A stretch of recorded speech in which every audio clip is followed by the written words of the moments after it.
एक लड़का अपनी शादी के कुछ साल बाद अपने पिताजी से बोलता है कि वह विदेश जाकर कुछ बिजनेस करना चाहता है। पिता ने उसको मंजूरी दे दी। लड़का अपने माँ बाप और अपनी बीवी को छोड़कर व्यापार करने के लिए यानी कि बिजनेस करने के लिए विदेश चला गया। उसने विदेश में कड़ी मेहनत की और बहुत धन कमाया।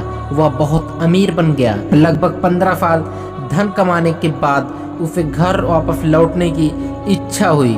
वह अपनी पत्नी को एक पत्र लिखता है और बताता है कि मैं घर आ रहा हूँ, और वह एरोप्लेन में बैठ जाता है। वह अमीर आदमी कुछ दिनों बाद अपने गांव पहुंचता है तो देखता है कि उसके चौराहे पर एक आदमी एक बोर्ड लेकर खड़ा हुआ है और उस बोर्ड पे लिख रखा है बेशकीमती ज्ञान के सूत्र।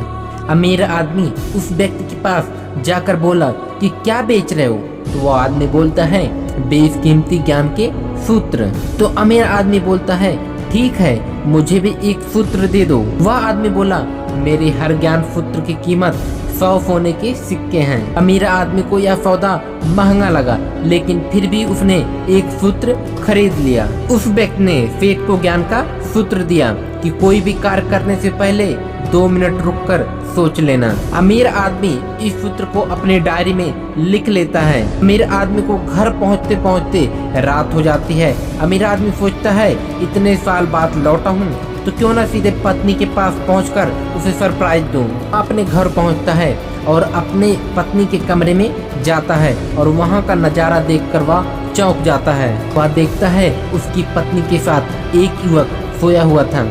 यह देखकर वह बहुत आग बबूला हो जाता है। वह सोचने लगता है मैं परदेश में उसकी चिंता करता रहा और वह अन्य पुरुष के साथ सो रही है। आज मैं इन दोनों को जिंदा नहीं छोड़ूंगा।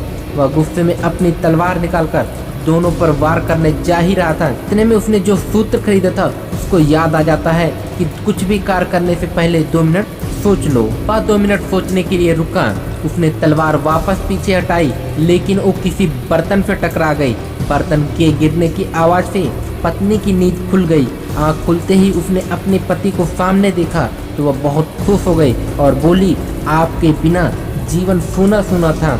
इंतजार में इतने वर्ष कैसे निकले या मैं ही जानती हूँ।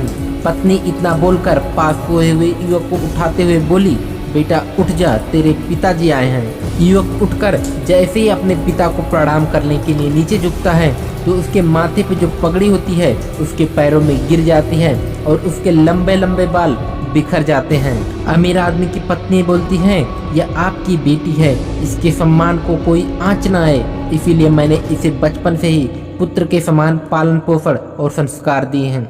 यह सुनकर अमीर आदमी की आंखों में आंसू की धारा बहने लगी। यह सुनकर अमीर आदमी की आंखों से आंसू की धारा बहने लगी। उसने पत्नी और बेटी को गले लगा लिया और सोचने लगा आज मैंने उस सूत्र पर अमल नहीं किया होता तो आवेश में आकर कितना अनर्थ कर देता।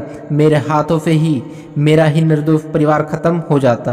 तो दोस्तों हमको इस कहानी से सीख मिलती है कि जल्दबाजी में आकर कोई निर्णय ना लें, क्योंकि जब हम आवेश में होते हैं तो हम अच्छे बुरे का ख्याल नहीं करते हैं। इसीलिए गुस्सा होने की स्थिति में कोई भी निर्णय ना लें। कुछ देर रुकें और दिमाग को ठंडा होने दें और फिर सोचें कि क्या सही है क्या गलत है।